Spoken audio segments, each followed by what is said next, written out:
Have you ever wondered what life would be like without the cars and lorries that clog our city highways and line our suburban streets? I know.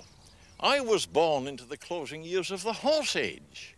I've ridden in growlers and hansom cabs. I've driven governess carts and farm carts and gigs and traps. I've yoked great Clydesdales and sat high beside the coachman on holiday breaks. I grew up through the innocent infancy of the car, and I fell in love with it, just like you, as soon as I could get my hands on a steering wheel. And we've been together now, Car and I, for over half a century. Most of it was fun, but the fun thing has become a kind of monster. You know, when you look around this place and see the fantastic number of cars they're offering and the number of the models they all shove at you, it's hard to keep track of them nowadays. It's hard to realize that the car industry is up against it. You know, this place is just a great big festival of ballyhoo. Look at this. Classical columns to suggest the idea of gracious, aristocratic life on four wheels.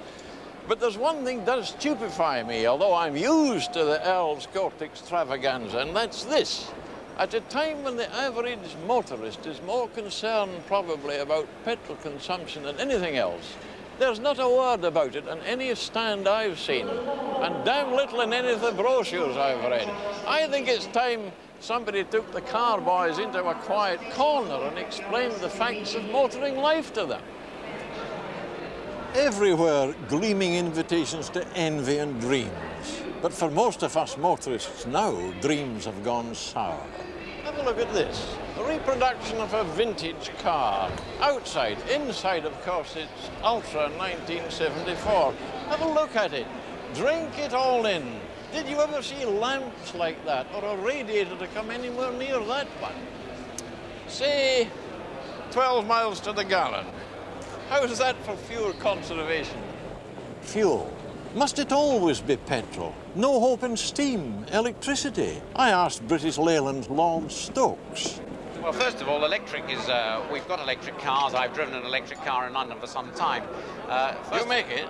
Well, we've made some prototypes. But the point is, first of all, that if at the present moment, most electricity is generated by oil in this country, and therefore you're using more oil if you use an electric car than if you use the fuel directly into the engine. The performance of the electric car is not acceptable as a universal car. But petrol-thirsty luxury, they tell me, is still selling well in the Mini E. If I were to buy a Rolls Royce, say if I won the Irish sweep and the Top Ernie prize, my friends would say poor old Robbie's had it. They got him at last, you know. Well, they haven't. This is the first time I've driven a Rolls Royce. It shows you what low company I keep. First, I thought it might be an idea to look the part for this tryout. You know, great big cigar and a look of concentrated tycoonery. But I'm not tempted, really. Not with a hat like mine. She's a honey to drive, and by golly, she ought to be. What do you reckon this thing costs? I'll tell you, but first of all, if you're eating, swallow. I wouldn't like it to choke. This Camargue, Rolls-Royce's very latest contribution to national belt tightening, cost £29,250. 29,250 quid. Clearly, this is something no self-respecting oil sheik could scrape along without. I reckon this 2.5 tons of ironmongery must be the ultimate in luxury, effortless transport. You have to walk into it, and you've got to put your hands on the steering wheel and your foot on the pedal, and you have to drive it. No, you don't drive it, you direct it, because pretty well everything else is done for you. Gadgets? The damn thing's full of them. I'll stop and let you see. Trouble is really where to begin. Automatic gears, power steering, the last word in air conditioning, stereo radio, quadraphonic cassette player. You never saw anything like it. Automatic nearly everything. Automatic pace setter here. And watch this. I want to go up, I go up. I want to go down, down. Watch that window. That fun? There we go. Engine, 6 3/4 litres.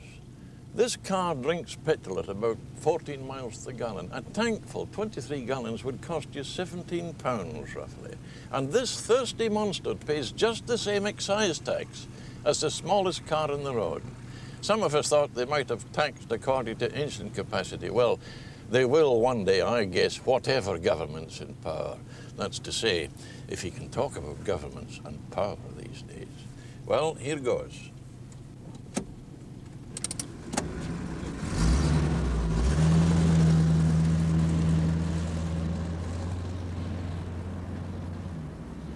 Well, it's an experience. And golly, so is this. I never thought I'd get a chance to drive a Model T Ford again. Last time was about 1919. If you're over 60, you'll not argue with me when I tell you I'm driving the most famous car in the history of motoring, the Model T Ford. The car old Henry said you could have in any color you liked, as long as it was black. Tin Lizzie, the mechanical workhorse of the first real horseless generation. These cars sold as fast as Henry Ford could make them because they were cheap and reliable. They were built for punishment by motoring innocents. And Henry's dealers didn't sell you this car on bums and bosoms. They showed you what it could do, including among many headline stunts, a climb to the top of Ben Lomond. But after today's sophisticated machinery, this needs concentration, as you can see. Your left pedal is your gear lever, and there's nothing but hunch to tell you where neutral is. This takes me back a bit, and I find it just as much of a devil to drive and to get out of as I did long, long ago. As you can see, Henry Ford sold 15 millions of these, 15 millions, and gave personal mobility and geographical freedom a new dimension. I drove one of these during the First World War, illegally because I was a bit too young. And I thought, we all thought, it was a marvelous machine. But those of you who are old-timers like me would agree, would you not, that none of us ever foresaw the awful, worsening and irreversible social consequences brought about by the unnumbered millions of sophisticated, ballyhooed offspring of good old Tin Lizzie. The Vauxhall 3098 with a famous fluted bonnet. A great car in its day, this, and it had a long day. They made the last of these in 1927, but they were built to last. Will my modern car, I wonder, be in one piece, let alone still running, 48 years from now? This was a gentleman's car, meant to be stabled in country houses. Mine, of course, wasn't in this mint condition, but except for the hood, it looked not bad, and I'll tell you why. Aluminium, way back then. Now, you didn't have to insert yourself into this vehicle. You climbed aboard. Here we go then. You know, on a sunny day with the hood down, this was driving joy. And driving fun, too, because you could play around with these old controls. Look at this, for instance. Hand throttle control as well. You could adjust your tick over or tuck your legs back in long, straight stretches. Ignition control. You could retard the spark to get you over the last of a long hill, because you can take it from me that with a crash gearbox and gate gear change and no synchro mesh, you didn't change down till you had to. Well, here we go now. What a moment. Let's check. It's like driving an aeroplane, isn't it? Ignition on. Yeah, that's in neutral. Handbrake, you drive on the handbrake, you know. Button.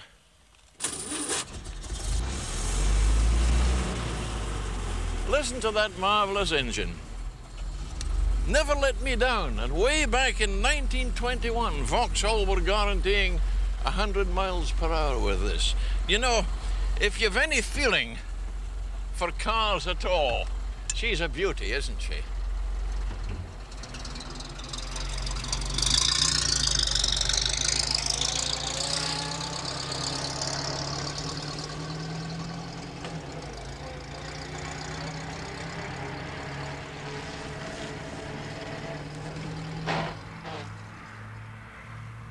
Do you know what I'm thinking of with most nostalgia as I drive this car again? not the car, so much as the quiet roads I used to know. In the 20s, there were still areas where you could drive for 15 minutes without seeing another car. But now I'm going to own up. This was fun then, and it's fun now for half an hour. But give me independent suspension all round and automatic gears and all the rest of it. I've gone soft, you see.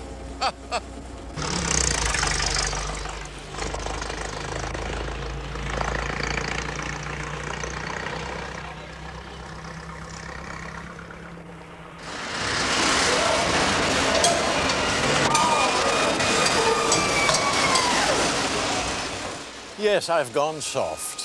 And I've gone fuel conscious too, haven't you? That's why I'm here in British Leyland's huge plant at Longbridge, Birmingham. This is the mini assembly line. It's electronically controlled and sophisticated tools can do jobs faster than Henry's men could. But production techniques, it seems, are not so important in keeping unit costs down and production up as wanting to. Japanese firms turn out 36 cars a year for every production worker. British Leyland turn out 6. Well, this is the one I'm waiting for, black. Now that the oil sheiks have jolted us into reality, not only about the cost of fuel, but the need to conserve it, what are you going to do about that new car you're thinking of buying? Will it be another don't give a damn 3-litre, ton-and-a-half job guaranteed to do nothing to 60 in 8 seconds? Or something a bit more socially responsible? I'm going to have a go at earnest citizenship with this, my Mini. The British ultimate in space-saving compactness. With fuel economy, you'd find it hard to beat. But as it comes off the assembly line here, it's just a bit too basic for me. But in this small space, you can get all the sophistication you want, all you care to pay for. Here we go.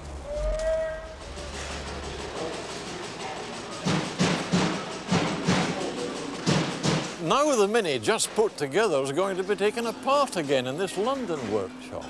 No assembly line here. Craftsmen using their skills. Before the fuel crisis, 4 out of 5 cars brought to this specialised firm were big cars in for extras or vintage cars needing replacements. Today, every second car here is a Mini. Why?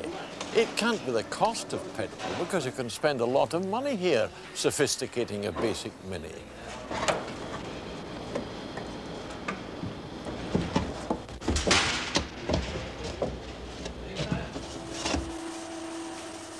Conserving fuel comfortably in the public interest with saving money as an also-ran could be one reason. But another, of course, is just fashion. Among some wealthy folk, a Mini as a second car is the in thing. But I'm a one-car motorist. Well, she's had the works, or as much of them as I want. Wider wheels, tinted glass, sunshine roof. I'm an optimist, you see. Much more comfortable seats, a more luxurious dashboard, and of course, one up on that Rolls Royce, the telephone. And because I'm in the business, an added luxury, a miniature television set, but in the back, not allowed in the front, and quite right too. You know, this is going to be fun. 40 miles plus to the gallon, I told myself as I drove into town. And she's nippy. If there's a gap, it's mine. But I'd forgotten something I usually avoid, the rush hour homing jam. There aren't any gaps to nip into. And as for the motorist's expensive mobility, why, mobility's a joke word right now. Will any government, I wonder, ever have the political nerve to do anything effective about bloody jam-ups like this? I could move as fast in a juggernaut or a hay wagon. Blimey, look at them, solid from end to end. All belching fumes and most of them carrying just the driver. You know, it's city transport lunacy. If these people would get into buses At least they could move. They could move from point A to point B. I wonder when we're going to do that. And you know, I'll have half a dozen jams like this before I get back home tonight. We're moving. No. It's enough to give anybody high blood pressure and duodenal ulcers, but I'm going to keep calm. And calmly, don't you too think that one day they'll have to ban private cars in the centres of cities? We're off, I think. Can't believe it.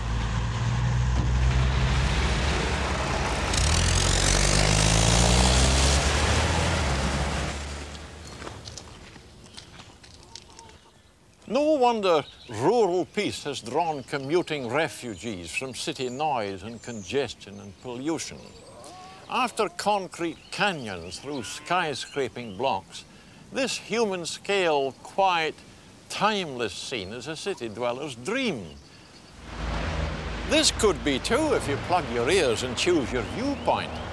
Bridge Village on the Dover Road near Canterbury, praying for its promised bypass, is a social obscenity. The juggernaut, the most hated thing in Wales, is secure in a sacred justification. It's cheaper.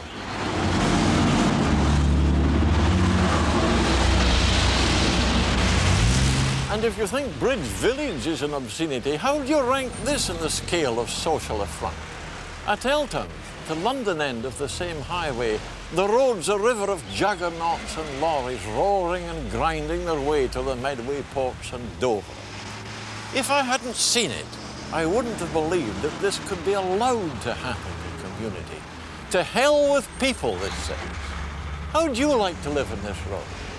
Maybe the people who live here have got used to the noise and the vibration and the smell and the danger. But there's one thing surely they can't get used to.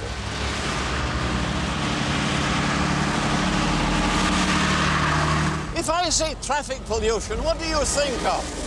The stuff that comes out of exhausts, carbon monoxide, the stink of oil, lead, sure. But there's another kind of pollution, and God, listen to it, noise.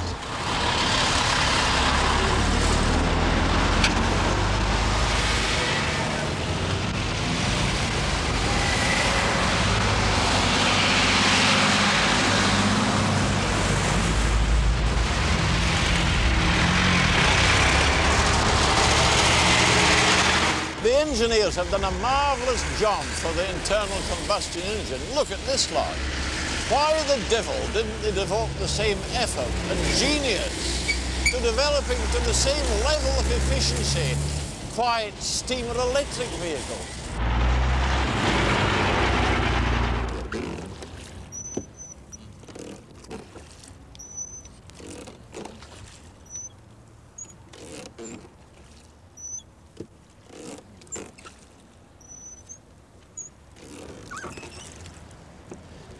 Nice to get from pandemonium to peace, you might think.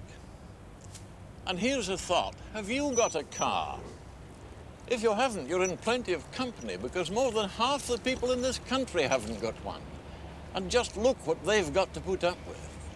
The map makers call this the Gravelly Hill intersection. The rest of us call it just Spaghetti Junction. And it lies where you'd expect to find it, outside the city, which I think has done more than any other British city to give absolute priority to the motor vehicle over almost everything. Birmingham.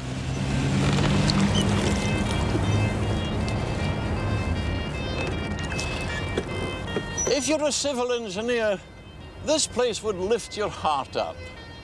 But if you have a thought for the kind of world we have to live in, and you have, haven't you? This is a concrete warning of things to come. I suppose commercial travellers and juggernaut drivers in a hurry love this place.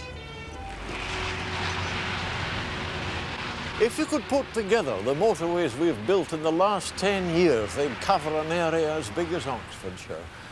Maybe one day we'll get a coordinated transport policy, but everything's against us. The railways ruined the canals.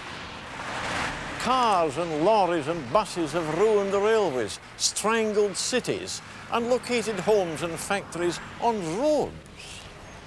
Private cars have ruined public transport, and inadequate public transport encourages private cars. And now we've got a new problem. Some of British Leyland's unsold cars, they could be signs of the twilight of an age, the age of the big car, of the car as status symbol, of the car industry as regulator of national economies, of speed as ad men's bait and ego booster. You could outdo this sobering sight all over car-making Europe and in demoralized Detroit. Frankenstein monsters these, socially and economically. But there's a love side of our love-hate relationship with the car. It means instant mobility, geographical freedom, power under the toe, a challenge to skills, fun, isn't it? But one day, it may have to be tamed and restricted in many ways, and you wouldn't like that, would you? Nor would I, though I'm doing my best with my little Mini. But one day we may be glad to accept it. Cut. How was that, Roy? We could have done with it.